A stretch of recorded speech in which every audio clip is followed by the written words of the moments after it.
क्रांतिकारी जय भीम। धर्म नहीं अफीम है, धर्म नहीं अफीम है। और यहां बीजेपी चरस तो आरएसएस हीरोइन है।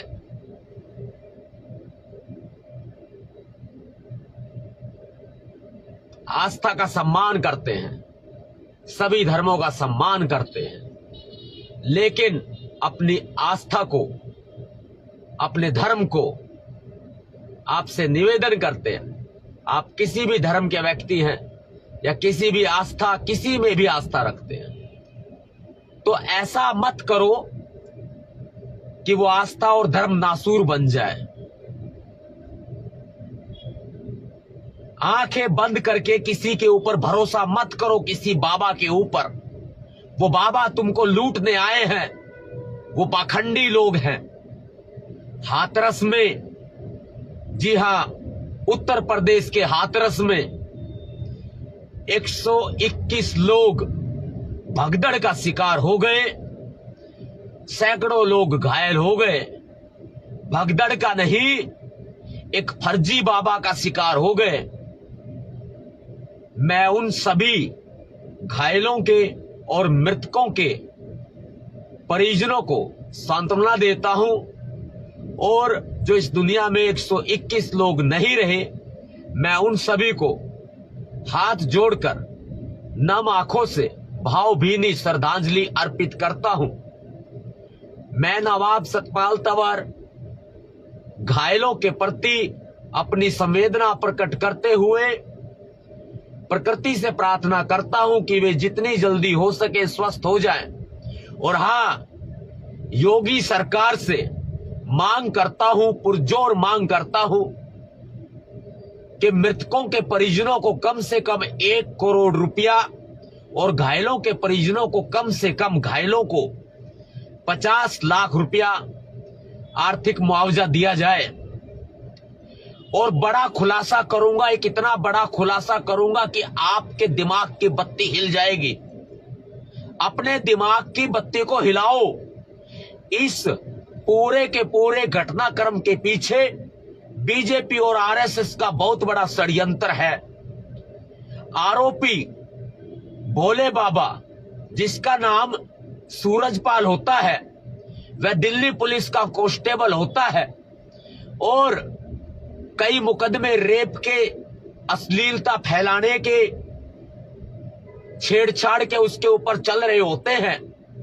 इस बीच आसाराम बापू, सीधी भाषा में समझाऊंगा, इस बीच आसाराम बापू, बाबा राम रहीम जैसे लोग जो भारतीय जनता पार्टी को फायदा पहुंचा सकते थे, उनसे फायदा लेकर के नरेंद्र मोदी जी ने प्रधानमंत्री बन गए। कहीं वो उनकी पोल ना खोल दे, सबको जेल में भिजवा दिया।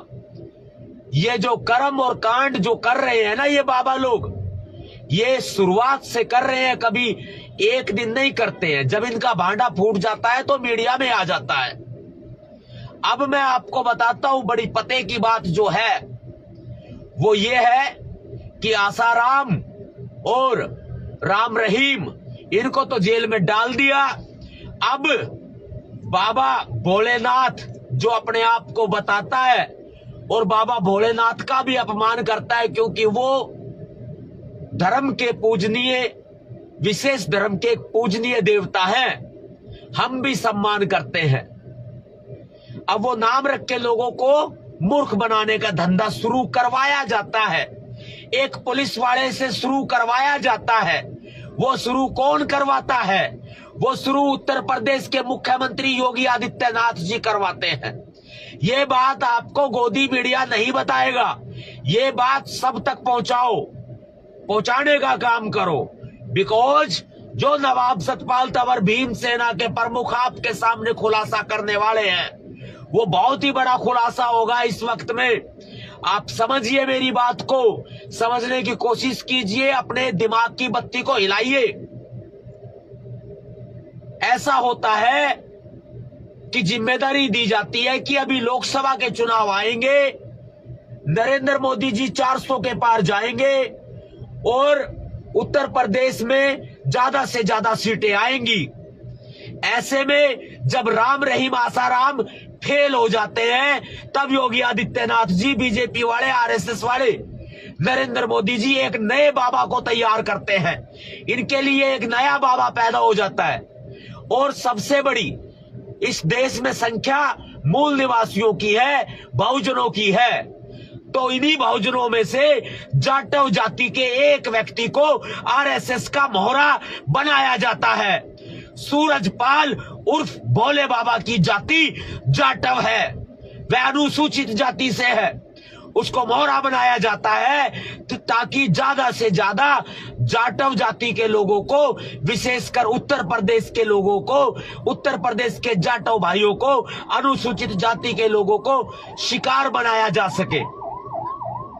और शिकार ऐसे बनाया जा सके कि वोटों में इनके बढ़ोतरी हो जाए। मध्य प्रदेश तो बागेश्वर वाले ने कवर कर लिया है, देश पूरा ये लोग कवर कर रहे हैं। यूपी में एक बाबा की जरूरत थी, निर्मल बाबा जो है वो खत्म हो चुका है। राम रहीम जेल में है, आसाराम जेल में है, तमाम बाबा मार्केट में घूम रहे हैं, संविधान को गालियां देते हैं।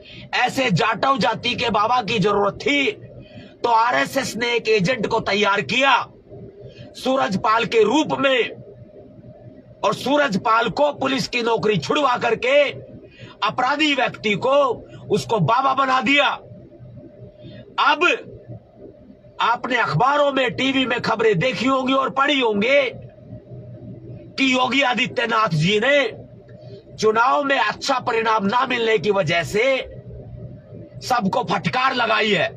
उसमें एक ये बाबा भी था। बाबा के भाव बढ़ गए थे, इसलिए बाबा ने हाथ खड़े कर दिए थे। तो योगी जी ने एक बहुत बड़ी साजिश रची, 80,000 लोगों की परमिशन दी, जबकि परमिशन भी योगी आदित्यनाथ जी देते रहे हैं। योगी सरकार परमिशन देती रही है।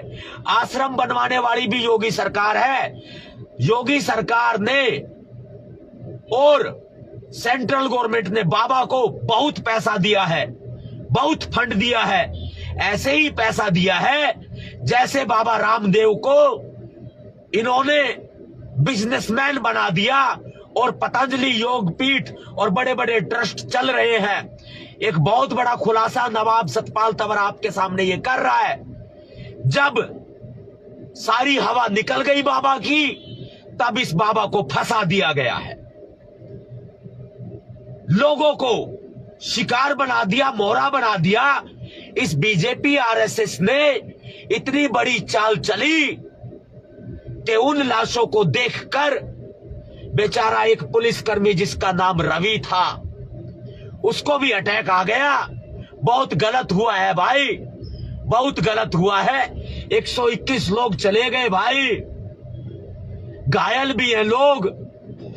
बीजेपी ने इतनी बड़ी साजिश रची, उत्तर प्रदेश के मुख्यमंत्री श्री योगी आदित्यनाथ जी ने इतनी बड़ी साजिश रची कि ये लोग साम दाम दंड भेद अपनाते हुए इन्होंने बाबा को भी मोहरा बना लिया। बाबा भी रास्ते से हट गया, बाबा भी निशाना बन गया। जाटव जाति के लोगों के ऊपर भी ये लोग मरहम लगा देंगे कुछ पैसा वैसा दे करके।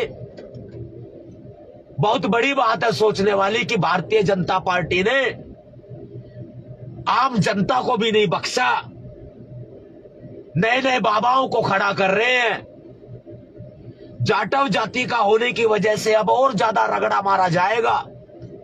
भाई मेरा आप लोगों से सभी से निवेदन है, पूरे देश भर से, अगर ये बात आपको कहीं ना कहीं दिल में लगी हो ना कि भाई सतपाल तंवर की बातों में सच्चाई तो है, बहुत बड़ी है, कड़वी है, गोदी मीडिया ये आपको नहीं बताएगा। ये आपका भाई नवाब सतपाल तंवर बता रहा है।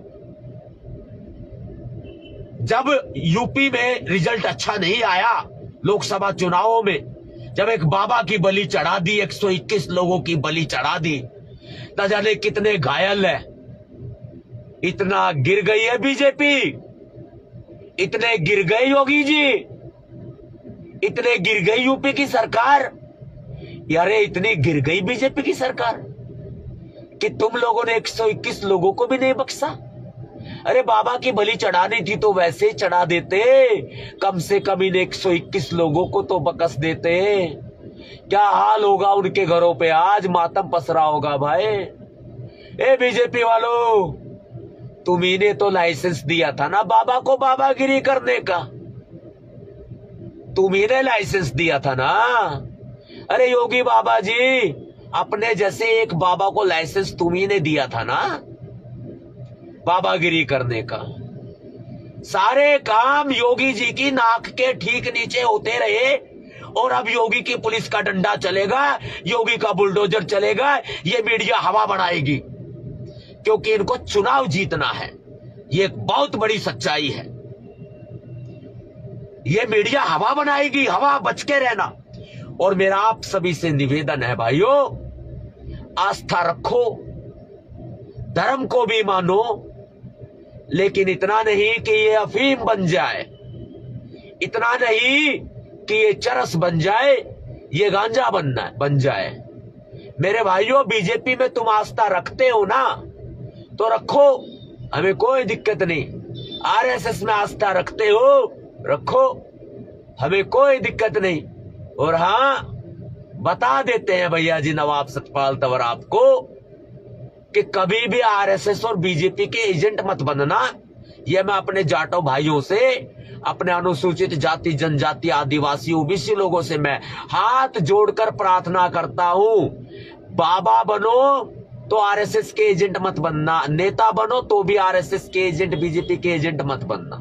कुछ भी बनो, सरकारी अधिकारी एम्प्लॉय बनो तो भी आरएसएस बीजेपी के एजेंट मत बनना, क्योंकि जब तुम इनका काम निकाल दोगे तो तुम्हारा भी निशाना बना लिया जाएगा। और जब तुम इनका काम निकाल दोगे तो काम नहीं भी निकालोगे। जैसा कि उत्तर प्रदेश में परिणाम नहीं आए, अच्छे परिणाम बीजेपी के लिए नहीं आए, तो भी और परिणाम अच्छे आने के बावजूद भी आसाराम और राम रहीम की तरह ये आपको हमेशा हमेशा के लिए साइड लगा देंगे भाई, साइड लगा देंगे, साइड लगा देंगे आपको। इसलिए कभी भी आरएसएस बीजेपी के एजेंट मत बनना। एमपी एमएलए बन जाना, सांसद बनना, बिल्कुल बनना, लेकिन बीजेपी आरएसएस के एजेंट बन के मत बनना, नहीं तो हसर ये लोग बहुत बुरा कर देंगे। ये कहते हैं ना, पुलिस वालों की ना दोस्ती अच्छी ना दुश्मनी अच्छी। मैं कहता हूं नवाब सतपाल तंवर भारतीय जनता पार्टी के ना दोस्ती अच्छी और ना दुश्मनी अच्छी। ठोको शेयर इस वीडियो को, अभी लाइक शेयर कमेंट 5 से 10 ग्रुपों में जाने दो। लोगों के दिमाग की बत्ती हिलनी चाहिए, लोगों की आंखें बर्फ की तरह जलनी चाहिए, लोगों को की जागरूकता ठीक ऐसे फैलनी चाहिए जैसे ये बीजेपी वाले कुकुर मुत्ते की तरह फैल गए पूरे देश में। ऐसे जागरूकता को फैला दो। क्रांतिकारी जय भीम।